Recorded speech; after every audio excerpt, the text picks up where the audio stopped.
Bildu tiene la palabra la señora Aizpuru Arzayus.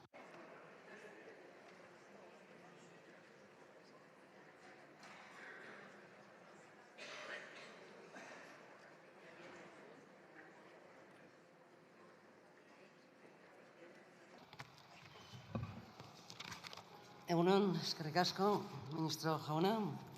Gaur berrestera datorren errege lege dekretu honek garrantzia du udal eta toki erakundeentzat. Izan ere, udal finantzaketa eta arau fiskalak malgutu eta errasten ditu, udalei inbertsioak egiteko aukera zabalduz. Hau da, herritarren beharrei aurre egiteko aukera handiagoa izango dute toki erakundeek, baldin eta indarrean jartzen bada, noski. Hori da garrantzitsuena. Urtetan zehar eta Alderdi Popularrak ezarritako egonkortasun finantzarioaren legeak hala inposatuta, kontuak egoki eta osasuntsu mantendu arren, udalek ezin izan dituzte zerbitzu zein politika publikoetan inbertsioak egin. Horrek gure udalak lotuta izan ditu azken hamarkada luzetan. Itota guztiz bidegabea den lege baten ondorioz. Horregatik berriro ere, lege horren amaiera exigitu beharra dugu. Ez duelako inolako onurarik ekarri administrazio publikoentzat, ez duelako herritarrentzat beharrezkoa diren politika publikoak zabaltzea bultzatu eta finean ez dituelako herritarrak lehenetsi. Era berean, honek erakusten du berriro ere gure udal eta toki erakundeek, Euskal Herrikoek finantza marko propioa erabaki eta garatzeko beharra dutela. Gure marko foralak aintzat hartuz, gure behar eta egoeraren araberako finantza eta zerga politika propioak erabakitzeko ahalmena beharrezkoa dugu. Euskal Herriko udal gehienen egoera ekonomikoa osasuntsua da.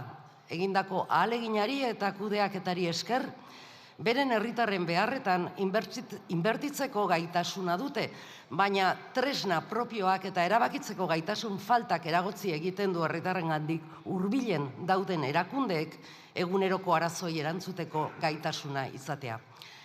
Halaber, 13/2026ko errege lege dekretuak partzialki aldatzen du toki araubidearen oinarriak arautzen dituen legearen artikulu bat, gaikuntza edo habilitazio nazionala duten toki administrazioko funtzionarioei eragiten diena. Aldaketa nagusiak izendapena askeko sisteman eta profesional horien karguztean oinarritzen dira. Eta laburbilduz, hainbat herritan lanpostu horien izendapena erraztea ekarriko du neurri berriak. Denbora luzez, udalek eskaturiko neurria izanik sortutako arazoari irtenbidea ematen hasteko balioko duela uste dugu. Azken finean, udalak dira herritarrengandik gertuen dauden erakundeak. Herrietan beharrak eta arazoak sortzen direnean, herritarrek ikuitzen duten lehen maratila dira udalak. Horrenbestez, begionez ikusten ditugu dekretu honek barneratzen dituen neurriak, udalen mesedetarako eta ondorioz, herritarren mesederako izango direlako. Como decía, votaremos para que este decreto se pueda convalidar. Primero, porque flexibiliza el uso de los recursos y sus reglas de gasto, lo que permitirá a los ayuntamientos utilizar sus remanentes para posibilitar políticas públicas para la ciudadanía que la ley Montoro, impuesta por el Partido Popular, impidió. Porque los ayuntamientos vascos, además, están en su abrumadora mayoría, saneados, y lo están por el esfuerzo y la gestión realizada. Resulta lógico, por tanto, que esa capacidad de inversión se dirija a proyectos y políticas para la ciudadanía de los municipios, más aún cuando se trata de las instituciones más cercanas a la ciudadanía y que son las que deben responder a los problemas diarios a los que se enfrentan los vecinos y vecinas.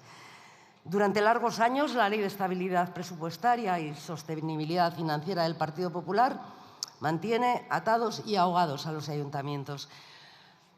Cierto es, pero ustedes, señorías del PSOE, no han querido acabar con ella y con el daño que esto genera en los ayuntamientos y la ciudadanía. Por eso, una vez más, y no sé cuántas van ya, volvemos a exigir la necesidad de acabar con esta ley. Una demanda que es generalizada por parte de los ayuntamientos que la sufren.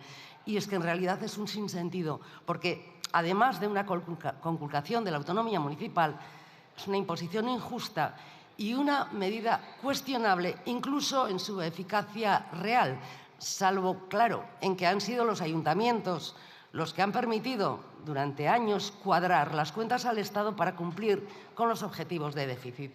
Porque ahí, y solo para el Estado, radica la eficacia de esa medida. Respecto a este Real Decreto Ley, valoramos también la medida que se incluye para solucionar los problemas generados respecto a los funcionarios de administración local con habilitación de carácter nacional. No es la solución definitiva, pero es verdad que son soluciones que también han sido largamente demandadas por las entidades locales frente al caos que se estaba generando.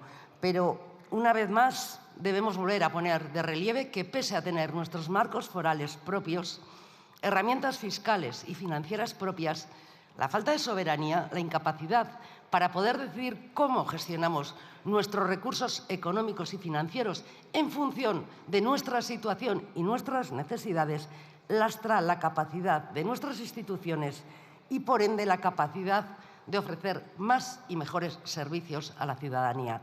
Así que, como decía, nos parece positivo y de justicia que los ayuntamientos puedan utilizar su dinero en lo que realmente necesitan, pero no podemos olvidar que este Gobierno tiene también esta gran tarea pendiente, la de acabar con la injusticia de la Ley de Estabilidad Presupuestaria para que los ayuntamientos de nuestro país puedan decidir en qué necesidades invertir de acuerdo a nuestra situación y nuestras propias reglas. Mila esker. El casco, senyora Azpurua. Pel grup parlamentari Junts per Catalunya té la paraula el senyor Cruzat i Domènech.